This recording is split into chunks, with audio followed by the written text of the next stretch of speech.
ناظرین، آج ایک ایسی حقیقت پر میں نے بات کرنی ہے جس پر نارملی بات ہوتی نہیں ہے، اور یہ ایک ایسی حقیقت ہے کہ جس سے انکار بھی کوئی نہیں کر سکتا۔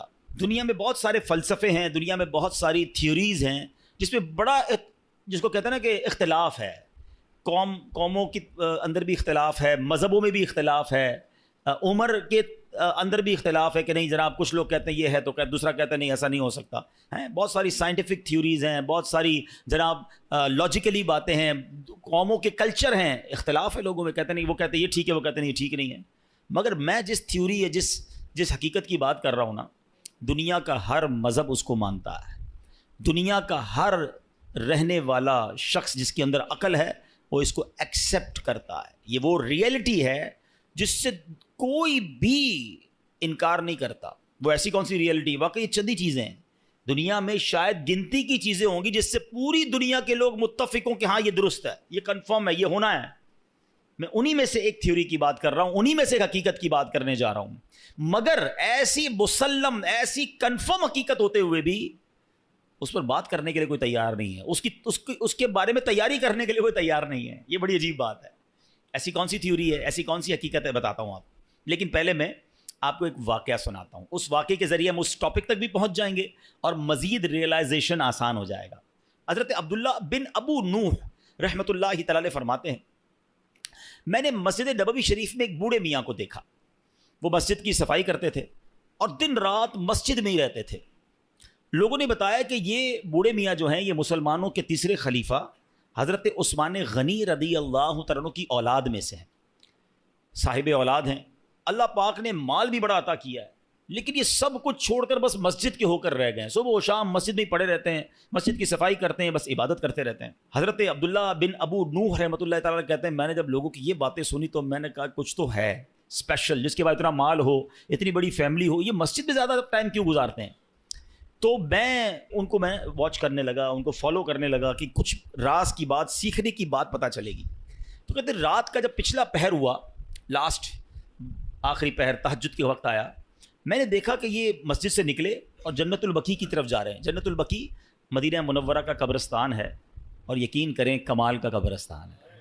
آپ یقین کریں، مطلب جنہوں نے دیکھا ہے وہ میری بات جلدی سمجھ جائیں گے، جنہوں نے نہیں دیکھا میں دعا کرتا ہوں یا اللہ ہم سب کو مدینے کی حاضری عطا کرے۔ یہ دنیا کا واحد قبرستان ہے جس کو دیکھ کر ڈر نہیں لگتا، مرنے کا جی چاہتا ہے۔ ہاں، دنیا کے کسی قبرستان میں جاؤ نا ڈر لگتا ہے کہ یار ایسی قبریں ٹوٹی پھوٹی، واللہ جنت البقیع کا قبرستان دیکھو تو بندے کو جی چاہتا ہے یا اللہ ادھر ہی موت دے دے، یہیں دفن فرما دے۔ ہاں، میں کبھی موقع ملا چلیں اشارتاً بات کر دیتا ہوں، ورنہ یہ میرا موضوع نہیں ہے۔ ورنہ میری ایک بار جنت البقیع کے گورکن سے ملاقات ہوئی، ایسی باتیں مجھے بتائی انہوں نے، میں کتنی دیر تک تو روتا ہی رہا۔ اور میں دو باتیں بتا دیتا ہوں، پھر کبھی موقع ملا تو اس پر تفصیل سے بات کریں گے۔ کہ وہ مجھے ملے اور بڑی اچھی محبت والی ملاقات ہوئی۔ تو میں نے کہا یار کچھ تو بتاؤ جنت البقیع کے بارے میں، ایسا کیا ہے؟ ہم تو سنتے ہیں آپ تو قبر کھودتے ہیں، آپ تو جنت البقیع میں ہی ہوتے ہیں۔ کہتے ہیں عبدالحبیب بھائی پہلے بتائیں آپ کو میرے جسم سے خوشبو آ رہی ہے؟ میں نے کہا خوشبو تو بڑی آ رہی ہے، کون سا عطر لگایا ہے؟ کہتے ہیں واللہ میں نے کوئی عطر نہیں لگایا، یہ بقیع کی خوشبو ہے، جنت البقیع کی مٹی کی خوشبو ہے۔ اچھا، وہ کہتے ہیں دنیا کا کوئی بھی قبرستان اٹھا لیں، پھر میں نے بھی غور کیا، وہاں آپ کو کیڑے بکوڑے بہت سارے جانور ملتے ہیں نا، مردے دفن ہو رہے ہیں، اور ظاہر قبرستان میں تو صفائی نہیں ہوتی نا، تو آپ کو کیڑے بولا جنت البقیع میں ایک کیڑا نہیں ہے۔ یعنی میں آپ کو روحانیت والی باتیں نہیں بتا رہا، روحانیت تو اندر کیا کیا ہوگا وہ تو اللہ جانے، اس کا حبیب جانے، اس کی کیسی کرم نوازیاں ہیں، میں تو جو نظر سے آنے والی چیزیں بتا رہا ہوں۔ کہتا ہم جب قبر کھودتے ہیں نا عبدالحبیب بھائی، کئی بار ایسا ہوا کہ قبر کھودتے کھودتے ایسی ٹھنڈی ہوا آتی ہے کہ میں قبر کے اندر لیٹ کر خود ہی سو جاتا ہوں۔ کبھی گورکن کو قبر میں سوتے دیکھا ہے؟ کہتا ہے ایسی ٹھنڈی ہوا ہوتی ہے، میں سکون اتنا ہوتا ہے، میں کام کرتے کرتے ادھر ہی لیٹ جاتا ہوں قبر کے اندر، نیند بھی آ جاتی ہے۔ میں نے تو اس کے ہاتھ چومے اور کہا آپ ہی دعا کر دیں کہ ہمیں جنت البقیع نصیب ہو جائے۔ کمال کا قبرستان، اور کیوں ہے پتہ ہے کمال کا؟ ایک تو اس قبرستان میں کم و بیش 10,000 صحابہ کرام مدفون ہیں، ہر صحابی نبی جنتی کی قبر کیسی ہوتی ہے پتہ ہے؟ جنت کا باغ ہوتی ہے، حدیث پاک ہے نا، یا تو جنت کا باغ ہوتی ہے قبر یا دوزخ کا گھڑا۔